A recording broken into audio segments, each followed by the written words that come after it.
Back again for the analysis of the seer and the seen. We were on, we had completed verse 9 and we are about to start verse 10. Let's go to verse 10. So far, we have got that I am not the body, not the mind. I am the witness of the body and mind. Why am I not the body and mind? Because the body and the mind are the seen, and I am the seer. Clearly, I experience my body. Clearly, I experience my mind. Therefore, they are objects. They are not me, the experiencer. So I am the witness.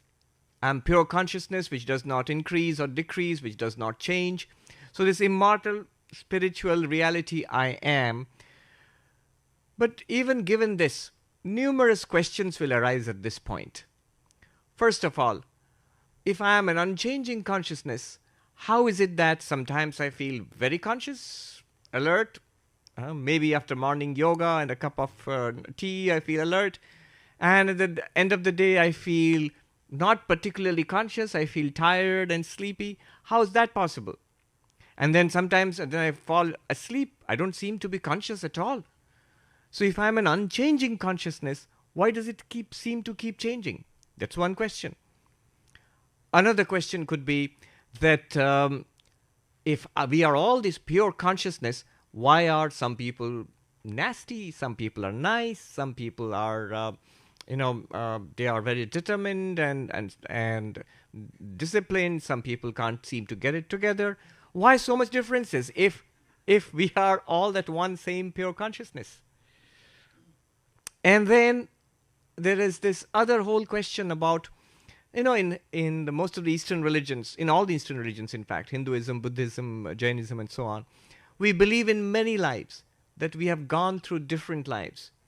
If we are this unchanging consciousness, the body obviously dies. At the end of one particular life, the body dies. Then what is it that changes? What is it that goes from body to body? Is it this consciousness which goes from body to body? What is it that evolves? What is it that grows? What is it that learns? If consciousness is one and unchanging, how can it evolve or grow or learn?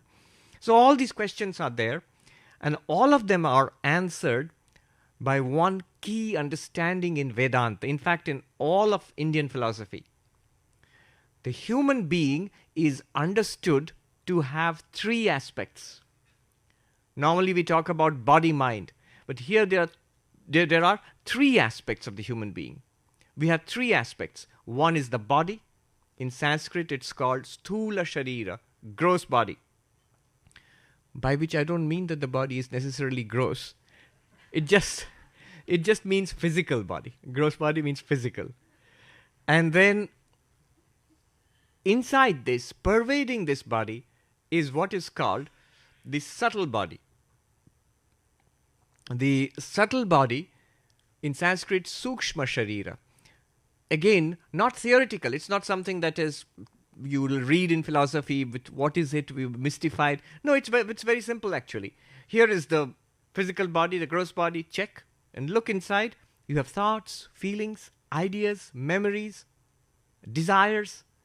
All of that, what we call the mind, that's the subtle body. That's simply what is called the subtle body. Beyond that, again, they talk about in Vedanta of a causal body. I'm not mentioning that now because he has also not mentioned it here. And beyond that is actually our real self, which is pure consciousness. Now, all these questions which we had, all these questions, why does consciousness seem to vary? Waking, dreaming, sleeping, unconscious, tired, alert. Consciousness seems to vary. But actually it's explained with the help of the subtle body. It's the difference in the quality of the mind. Sometimes the mind is agile and sharp and sattvic. Sometimes the mind is dull and tired. That's why consciousness seems to vary. It's not that consciousness varies. It's like your face is reflected in different mirrors. Now, if a mirror is particularly bright and clean, you'll have a very nice reflection of your face. If a mirror is dirty or misty, you'll have a vague reflection of your face. Exactly in the same way, consciousness, your real face is same. Your real face is unchanging. But the reflections are different.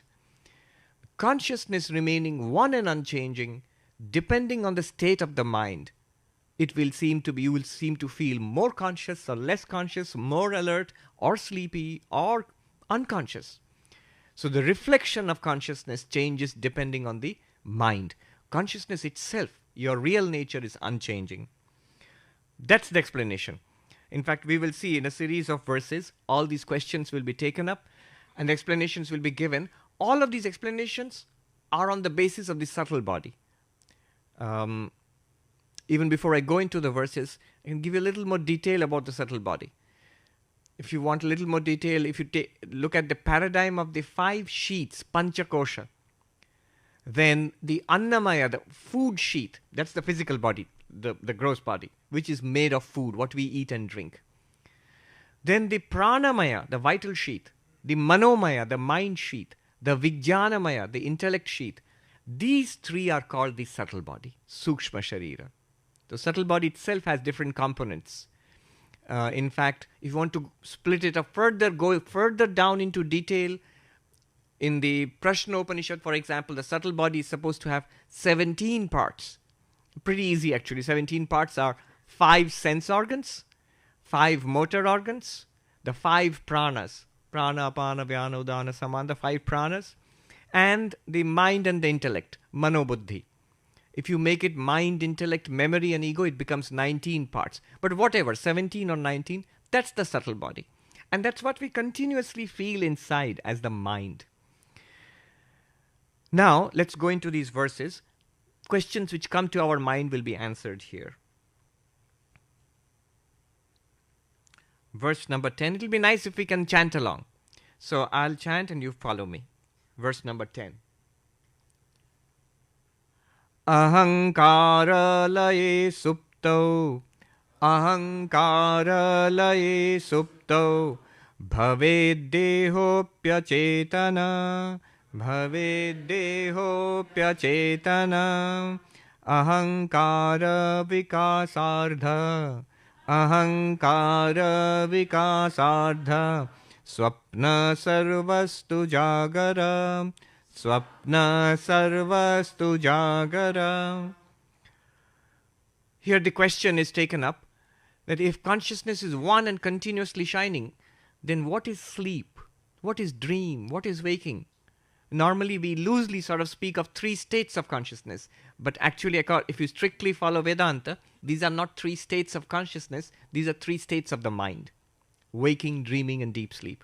So here it's said here, if you look at it, instead of saying the whole mind, the author here uses only the ego, ahankara. Here he says, when the ahankara, the ego is resolved, when the ego is not functioning. You say, when is that blessed state when the ego is not functioning? We all get it. Every time we fall asleep. In deep sleep, when you're not dreaming, in deep sleep, you don't have the feeling, you have no feeling at all. You don't feel that I am sleeping. If you feel that, you're not sleeping. So there's this funny story they tell in the parents in India when they will make sure a naughty child it's very difficult to put a little child to bed. So whether the child is actually sleeping or not, the mother will sometimes say, if the good boy or girl is asleep, then his or her left foot will move. And the child moves its left foot, and you know that the child is not asleep. So, yeah, that's a trick that moms might play. If you have the sense of I am sleeping or not sleeping, the I sense, the ego sense is dissolved in deep sleep. Try to imagine what it is like to be in deep sleep. We go into this state every day. Every night we fall asleep into a deep, dreamless sleep. In Sanskrit it is called sushupti. Clearly you don't have a sense of individuality there, that I exist. So the ego is dissolved in deep sleep. Then the ego, when it is half functioning, that's called the dream state. And the ego, when it is fully alert and awake, that is the waking state. Generally in Vedanta, instead of saying just the ego, we say when the mind is resolved, it's deep sleep. When the mind is half awake, half functioning, we have dreams. And when the mind is more or less fully functional, we have the waking state.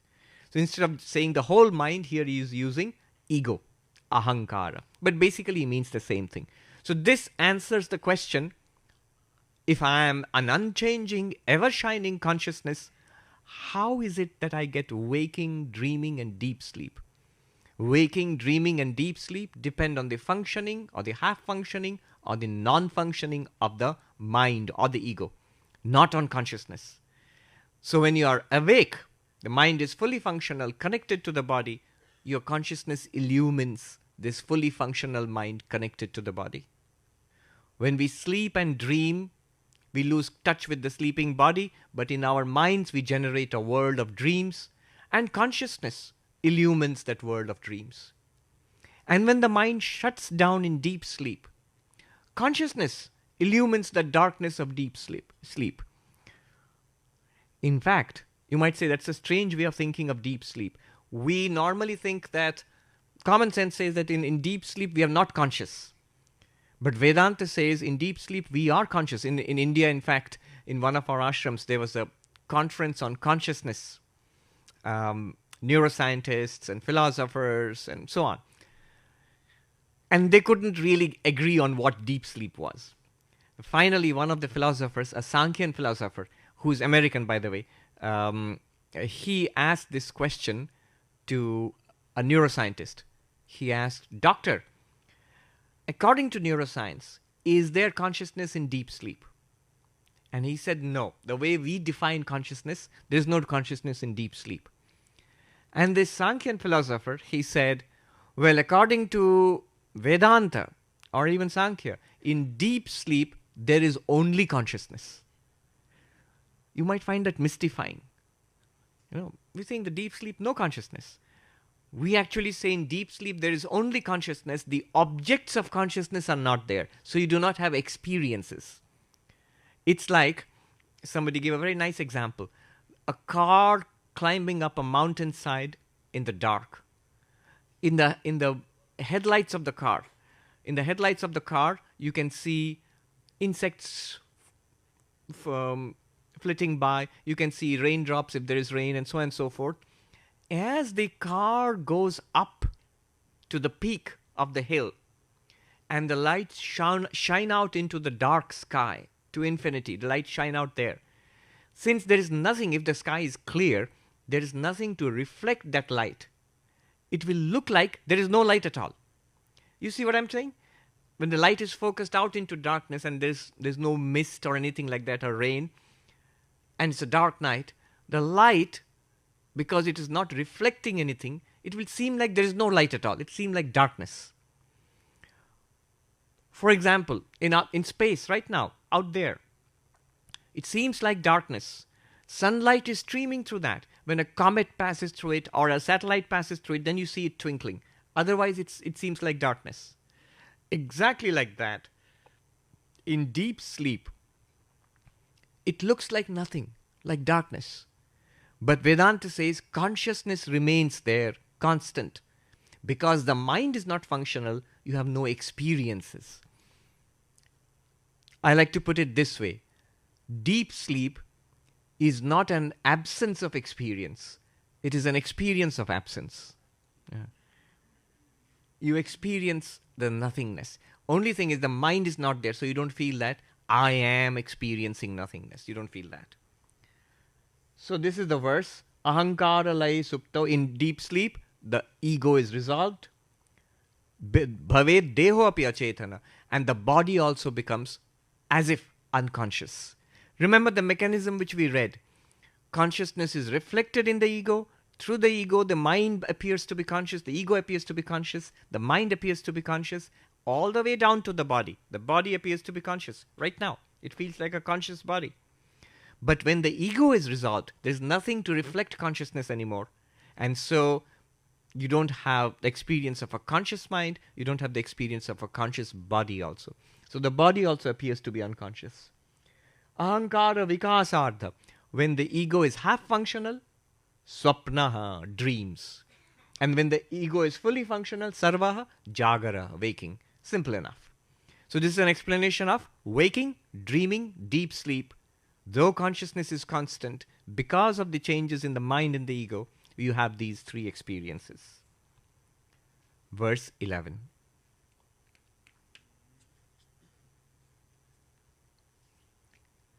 Antakaranavrittischa Antakaranavrittischa Chitichhayaikyamagata Chitichhayaikyamagata Vasana kalpayet swapne Vasana kalpayet swapne Bodhe akshair vishayan bahihi Bodhe akshair vishayan bahihi. This verse explains in a little more detail how waking and dreaming take place. So, what happens in waking and dreaming? Mind is functional. Antakarana vritti. Vritti means a movement of the mind, a modification of the mind. When you say yoga is chitta vritti nirodha, the cessation of the modifications of the mind. So, modifications of the mind, they reflect consciousness. Chiti chaya aikyamagata. They become identified with the reflection of consciousness in them. And in dreams, what happens? Vasana kalpayet swapne. The impressions of the waking state are in our mind, and we use them to generate a movie, which we call a dream. It's like watching TV or watching a movie. What's it generated? What's it made of? It's mostly impressions collected from our experiences in the waking state. Those are in the memory, and those are used to generate dreams. What are dreams? The movements of the mind lit up by the reflected consciousness, and the contents are impressions. Vasana means impressions which we have gathered in the waking state. And in the waking state, what happens? The movements of the mind are now connected to the body. So through the sense organs, we see, we hear, we smell, we taste, we touch. In the waking state, we are in connection with the physical world through the doors of our sense perception. And the mind also changes accordingly. So I see a person, and in the mind, I have a vritti, a movement in the shape of that person. I say, okay, I am seeing this person. I hear some words or music, and there is a vritti in the mind, a movement in the mind corresponding to that sense input. And I say, okay, I'm listening to music. This is the waking state, where sense inputs are brought into the mind. They create vrittis, which are lit up by reflected consciousness, and this gives us our waking experience. There's a lot to be said about this. If you go to the Mandukya Upanishad and all, the whole Upanishad is about the waking state and the dream state and the deep sleep state and so on. Basically, you know what happens in these three states, waking, dreaming, and deep sleep. It's like one and the same person. That person goes and opens the door of the windows of his house and trades with the world. He sells goods, he gets in goods. After some time, he shuts the shutters, goes into his living room, switches on the TV and watches a TV program. After some time, switches off the TV, goes to his bedroom and goes to sleep. Now it's the same person, the one who's the businessman dealing with the world. When in the waking state, that's what we are doing. We are dealing with the world. We get inputs from the world and we send inputs back into the world. We act and we react. And in dream state, what happens is we shut down the shutters of the senses and retreat within ourselves and watch TV in our minds. Switch on the dreams and you watch that. Same consciousness. And then after some time, the TV is also switched off. Dreams are also switched off. And this consciousness retreats into the deep sleep state. The mind goes into deep sleep and the consciousness is still the same. Just like the same person was the businessman dealing with the world, was the TV watcher, and is the person sleeping in the bed. It's the same person.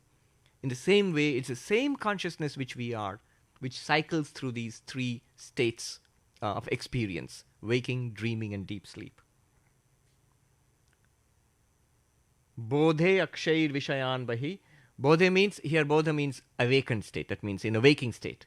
Akshay means by sense organs. Literally akshay means eyes, but sense organs. Vishayan bahi, external objects. What external objects do we perceive? Rupa, rasa, gandha, sparsha, shabda. Forms. We see forms. Rasa, we taste. Gandha, we smell. Then sparsha, we touch. And shabda, we hear. The five sense inputs, they come in. in the waking state. That's what is said here. So this is an explanation of the waking and the dream state. Verse 12.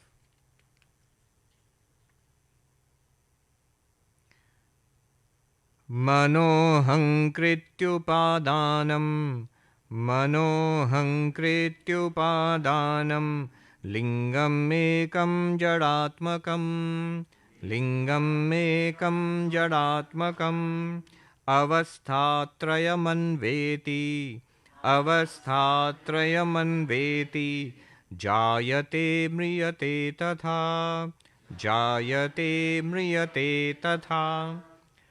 Explanation continues. The questions that we have about the differences and the changes that take place, all of them are explained by the subtle body.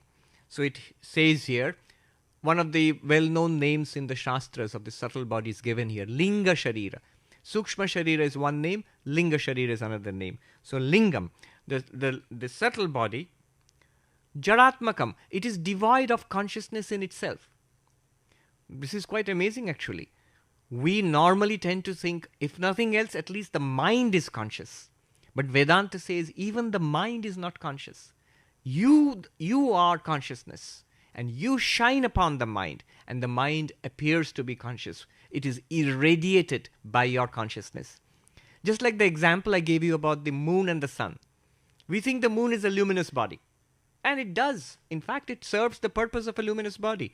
It illumines the earth at night.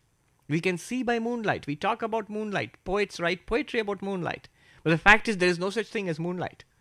It's sunlight. Sunlight reflected from the moon, which is illumining the earth at night. Similarly, the subtle body has no consciousness of its own. It is you, the consciousness, you shining upon the subtle body, that reflected consciousness lights up the mind.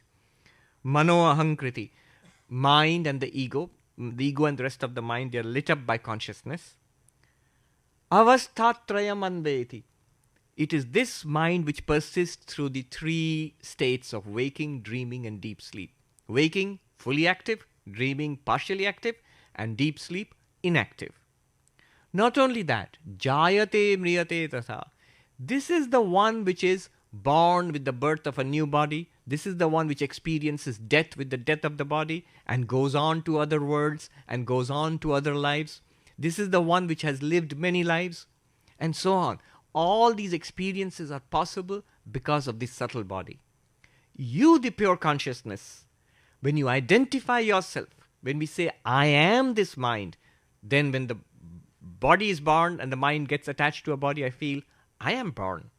When the body decays, ages, and the mind attached to it feels, I am aging. And we, the consciousness, we also attach to the mind, we feel, we are aging. And when the body collapses and dies, this is the one which feels death, this subtle body. And this is the one which goes on to other lives and other bodies. So this whole cycle of birth and death, life, growing up, changing, aging, it's because of the body and this physical body and this subtle body. Consciousness itself, which you or I really are, neither is born nor dies, neither does it age. It makes possible all these experiences through the subtle body. In fact, if you ask in Vedanta, a central question is, if I am already Atman or Brahman, I am pure consciousness, then who is the one who is sitting here and attending a class and trying to attain, coming for a retreat and trying to attain enlightenment? If I'm one with God, I am Satchidananda. It's in fact that Satchidananda limited by or reflected it in this subtle body, which considers itself to be an individual. The technical term in Sanskrit is jiva, individual being. So we consider ourselves to be individuals, though we are that infinite consciousness, because we are channeling ourselves through one subtle body, and we feel limited to being one person. In fact, person, we think we are persons. In fact, person, the word itself, it means a mask. You know, I was surprised to discover this word person comes from a root called persona. The personae, actually, in Greek theater, it seems the actors would come on stage and they would hold these big masks depending on the character they were playing, and they would speak through that. Sona means sound. So speaking through that mask. So people at a distance could see which character, Achilles or whoever is on stage. You could identify the character. So originally personality meant a mask. So we are not persons. We are that infinite consciousness limited by personhood. We think we are this particular mask. This personality is continuously changing. The mind is continuously changing. The body is continuously changing. Behind that, that unchanging essence is who we are. So this is the one which is born. This is the one which dies. This is the one which feels I am in bondage. This is the one which comes to retreats in Shivananda Ashram. This is the one which feels I must get liberation. So this is the individual being. Now verse number 13. With the verse number 13, we are moving on to much more profound matters. We're going to make a big shift. You see, Advaita Vedanta is accomplished in 2 steps. Non-dual Vedanta is accomplished in 2 steps. First, we discover the spiritual reality which we are. You see, before this, we think we are the body-mind.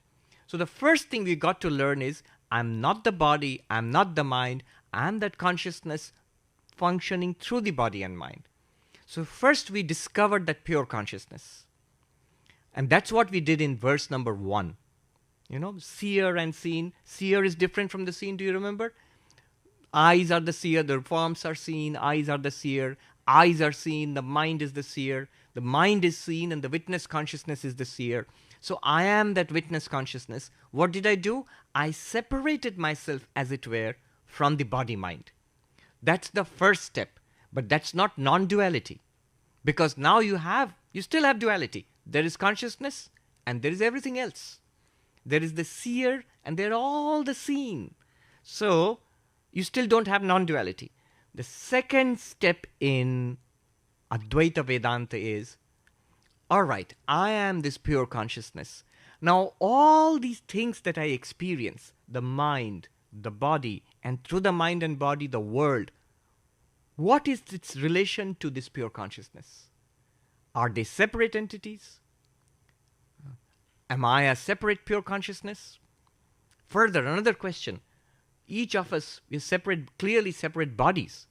We are clearly separate minds. We have different ideas, memories, life experiences.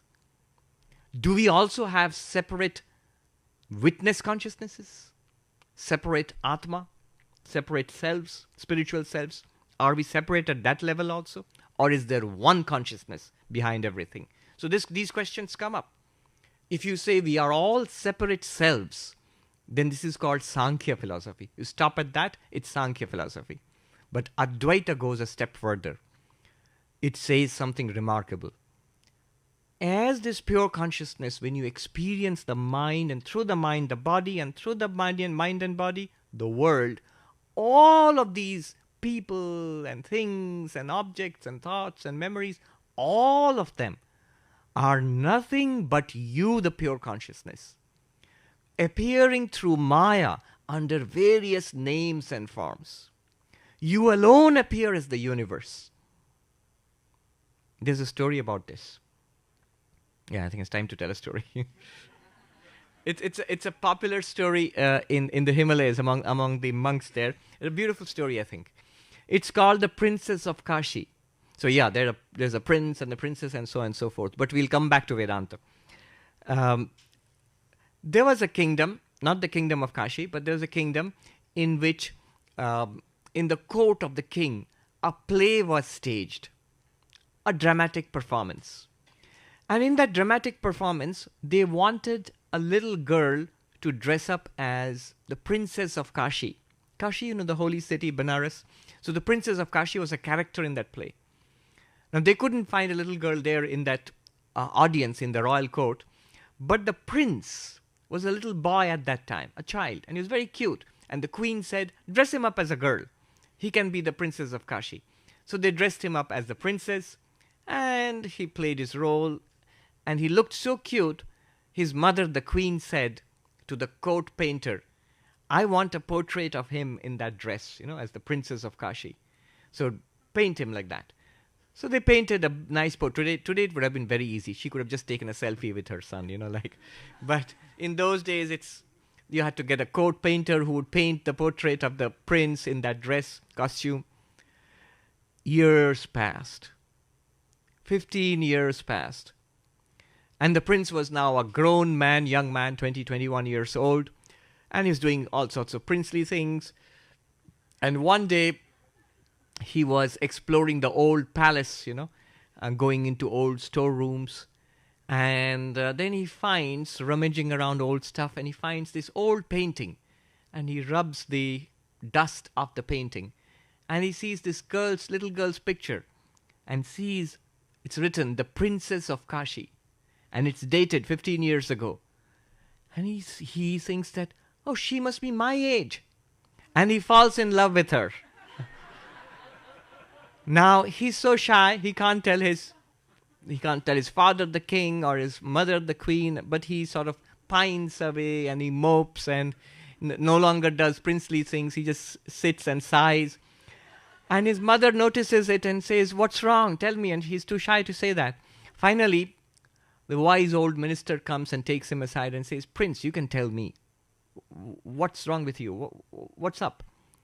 And then he sort of shyly says, I have fallen in love. I want to marry this girl and she will be my queen and I don't want anybody else.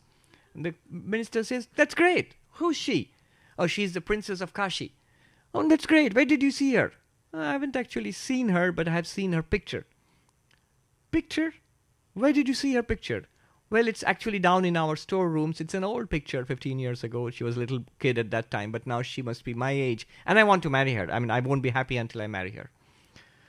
Then the minister, something goes in his memory. He says, old picture, Princess of Kashi in our storeroom. Take me down there. And so the prince takes him down there and shows him the picture. This is the Princess of Kashi. And the minister sees that and tells the prince, Prince, you need to sit down. Just sit down. I've got something to tell you. This is not the Princess of Kashi. We had to dress somebody up. There was this dramatic performance. And that's why this is not the Princess of Kashi. We just dressed this person up as the Princess of Kashi. And the prince says, well, whoever she is, I'll marry her. It's not even a she. It's a little boy. And it's you, that thou art. Tattvamasi. You are that. Now, the moment the prince hears this and understands, listens to the story, what happens to his desire for the Princess of Kashi? It goes away immediately. Why does it go away? Because he can't marry the Princess of Kashi? Because it's impossible? Because, what? Because she doesn't exist? No, because what he was desiring was all along none other than himself. He realizes, it's me. There's nothing here apart from me. It's me, just looks different from me, but it's me. So there's nothing here to attain which is not already me. This world is our Princess of Kashi. We may laugh at the prince, but that's exactly what we are doing. Swami Vivekananda said, things in the world are dead in themselves. We breathe life into them, then we run after them or we run away from them. They are all you. You, that pure consciousness, existence, consciousness, bliss, under different names and forms, is this universe. Vivekananda also used to say, never approach anything except as God. Whatever in life, whoever, whatever you meet, whatever happens, any event in life, it's none other than God, and that God is none other than you. Existence, consciousness, bliss. So that is non-duality, where I recognize I am Satchidananda, but so is everything else and everyone else, and I am one with this universe. It's not that we have different consciousnesses, different bodies, different minds, but one consciousness. Not only that, all these different bodies and minds are also that one consciousness shining forth in all these names and forms. It's very interesting. Just today I was reading this article. There's a new theory gaining ground among consciousness in consciousness studies called panpsychism. There's a professor, David Chalmers. He is in NYU. He's the head of the mind-brain consciousness unit there. He, in fact, coined the term, the hard problem of consciousness, which I was talking about yesterday. He subscribes to this view that there is consciousness in everything in the universe. Consciousness is fundamental. It's not something that's generated by the firings of neurons in the brain. It's fundamental to nature. Everywhere there is consciousness. And this is, in that article is written that 20 years ago it would have been dismissed as bunkum.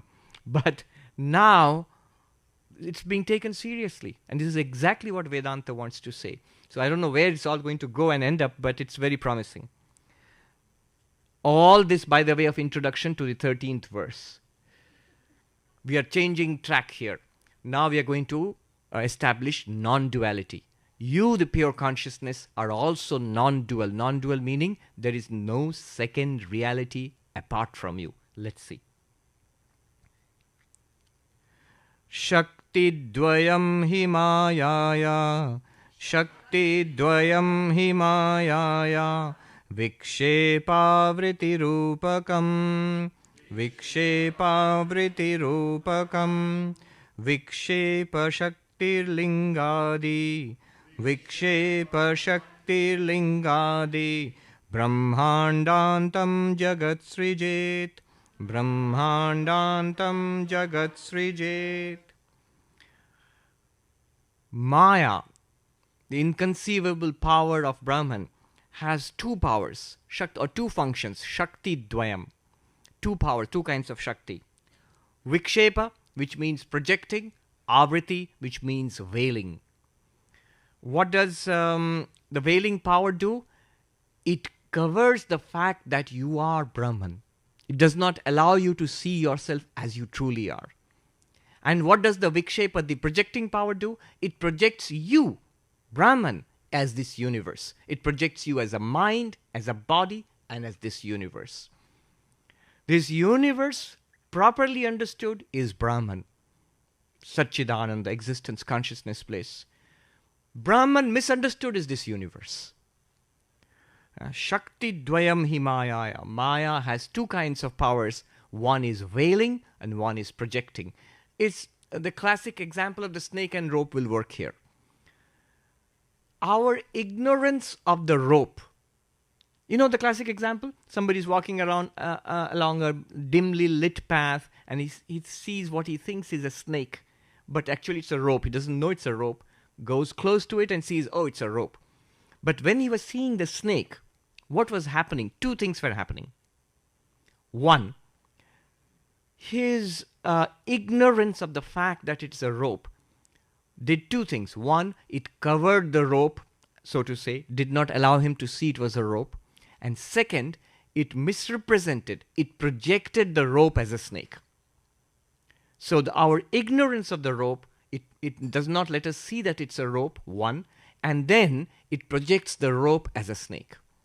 Similarly, what Maya does is, it does not allow us to see that I am Brahman, Satchidananda, and you are all Brahman. This world is nothing but Brahman. One existence, consciousness, bliss. An infinite being.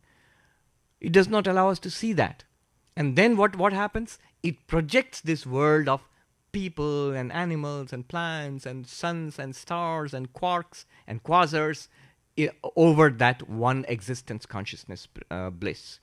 So two powers. Veiling power, projecting power. Then the whole universe is basically you projected through Maya. How does it do this? 14th verse, verse 14. This is a very beautiful verse. What is creation? What is this universe? You may ask the question, if I am Brahman, existence, consciousness, bliss, then what is this universe? How does it come about? Here is the answer. Srishtir nama brahma rupe Srishtirnama Brahma Rupe Satchidananda Vastuni Satchidananda Vastuni Abdhau Fenadivat Sarva Abdhau Fenadivat Sarva Nama Rupa Prasarana Nama Rupa Prasarana. It's a beautiful verse. What does it mean? What is this universe, this creation? It says, on Brahman, which is existence, consciousness, bliss, Brahma Rupe Satchidananda Vastuni. Vastu means reality.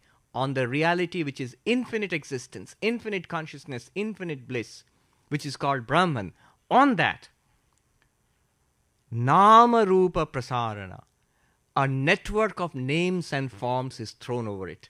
And so when we look, we don't see Brahman. We don't see an infinite ocean of existence, consciousness, bliss. We see this fractured universe of different people, different time, space, objects, good and bad, desirable, undesirable.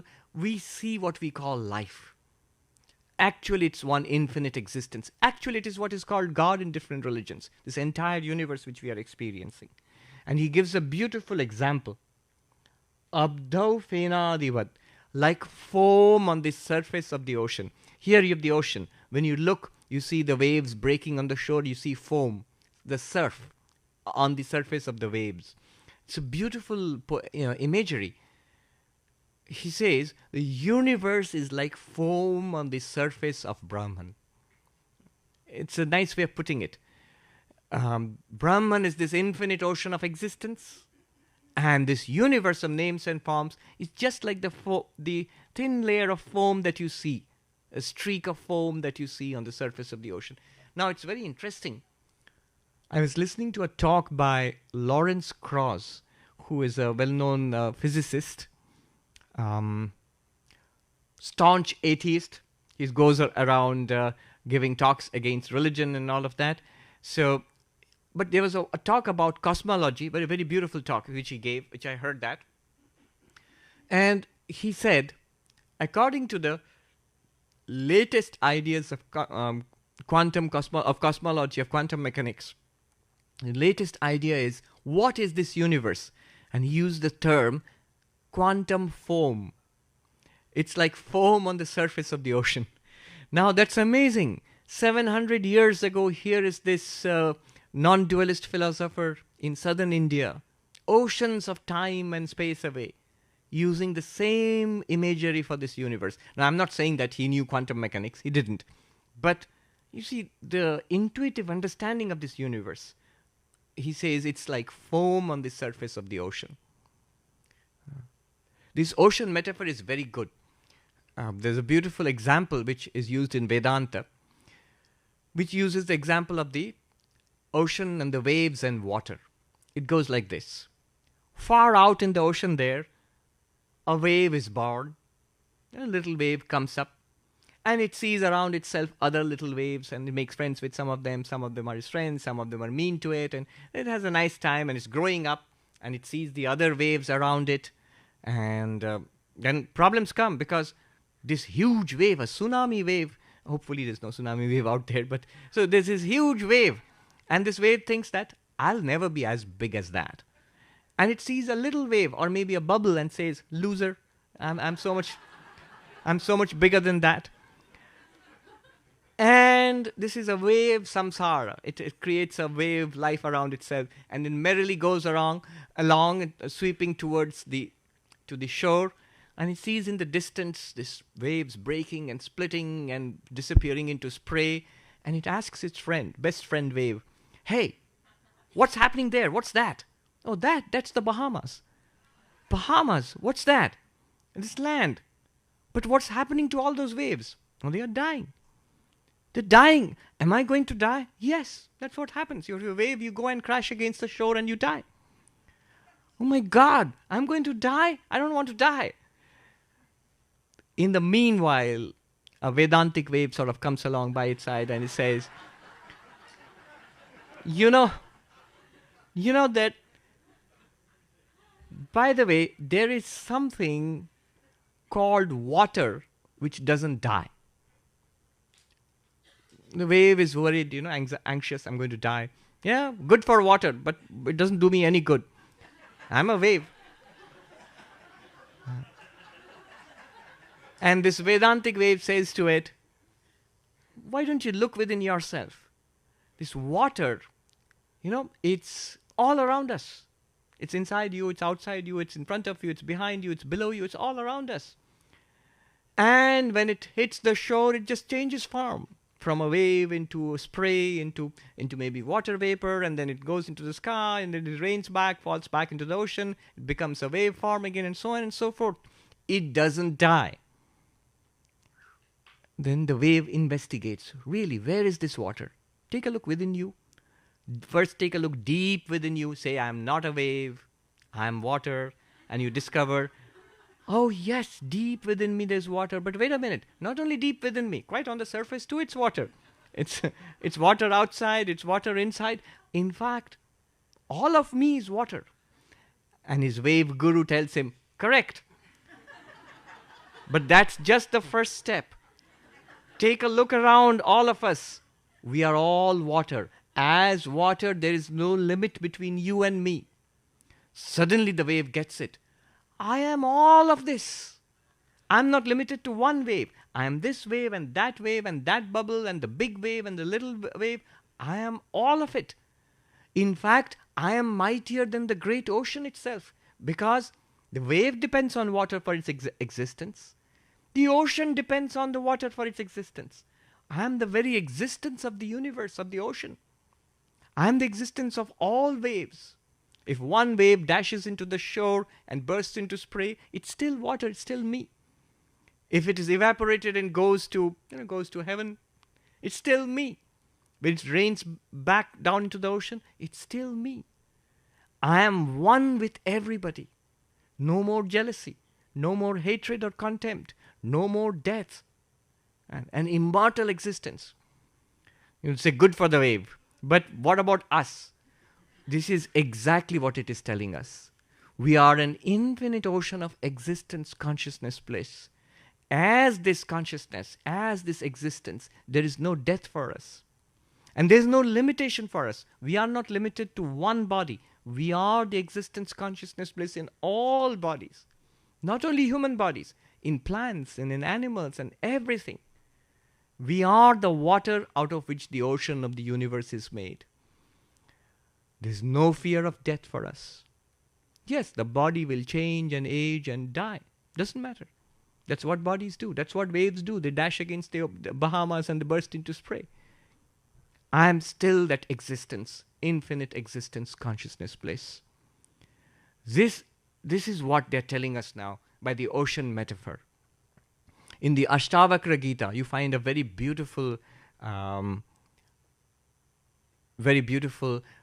use of this ocean metaphor.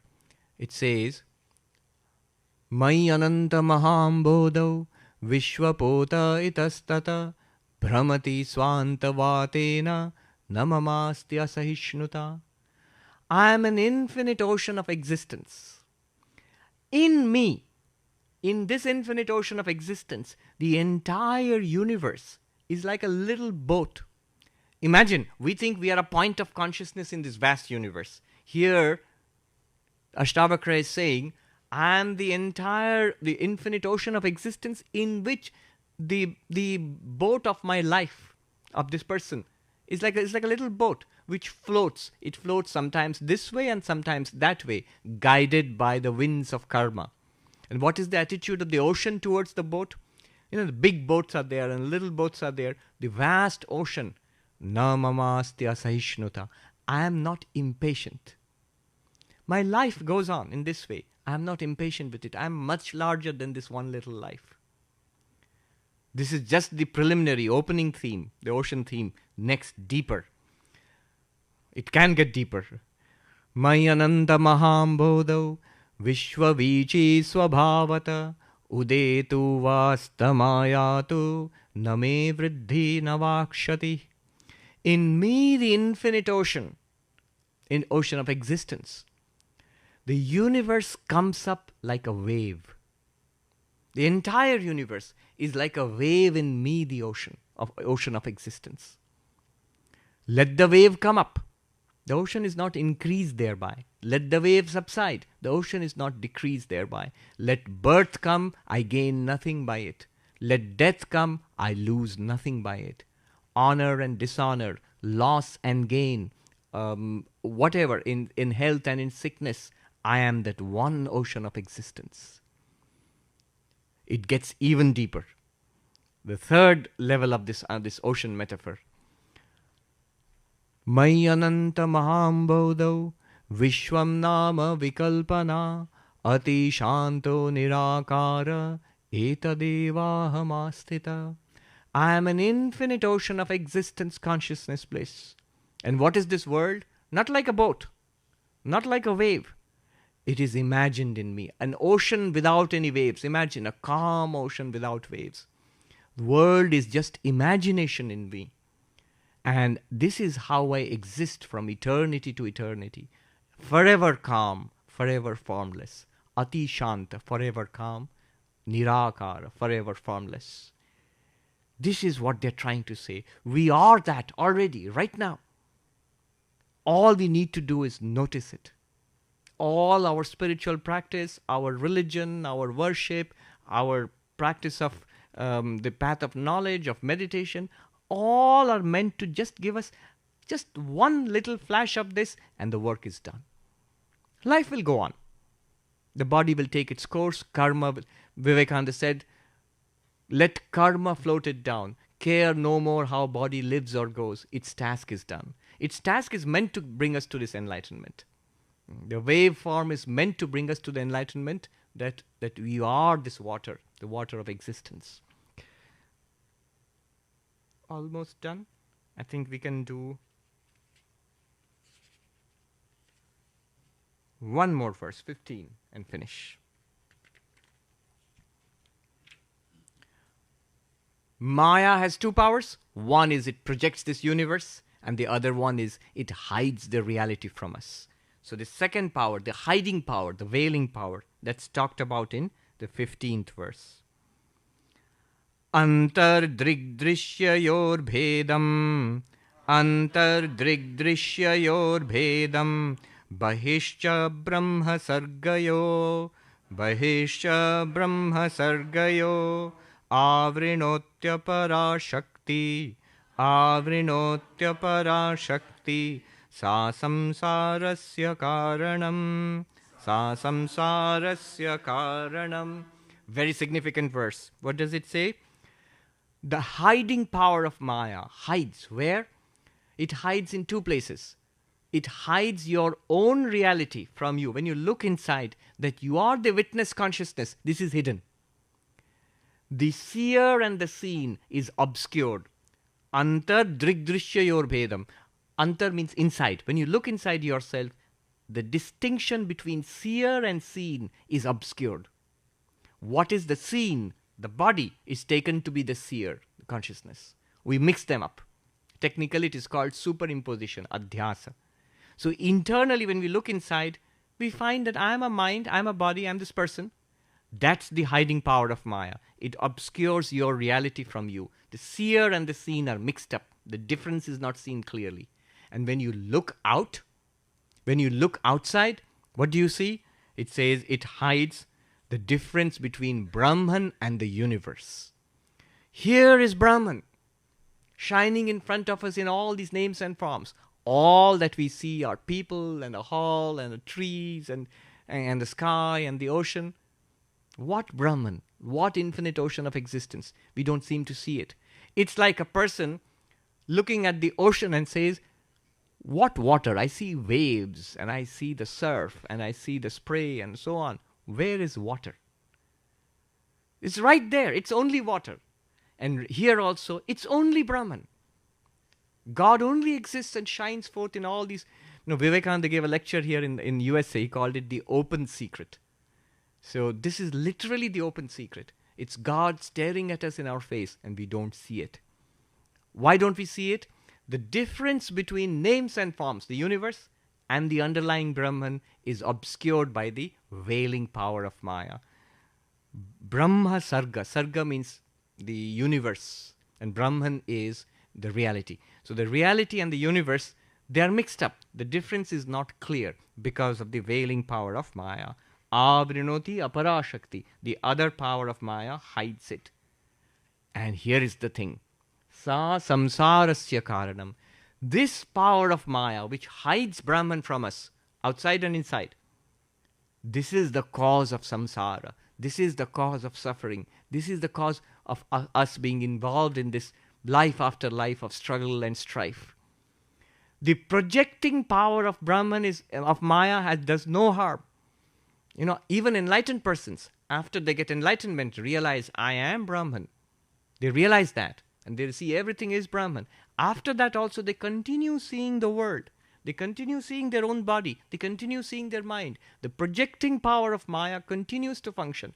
That does no harm, as long as you see the reality underneath. The reality underneath is hidden by the hiding power of Maya. So it says, the cause of our samsara is this veiling power of Maya. It's not the projecting power of Maya. After enlightenment, what happens? This veiling power of Maya goes away. This is what we break through in enlightenment. And we realize Brahman within, with eyes closed, and Brahman outside, with eyes open. So the veiling power of Maya has to go. The projecting power of Maya can continue. No problem. It's fun. The universe continues as fun for you when you realize you are Brahman. So with that grand theme, let me close for tonight. We'll pick it up tomorrow in the morning again. Om Shanti Shanti Shanti Hari Om Tat Sat.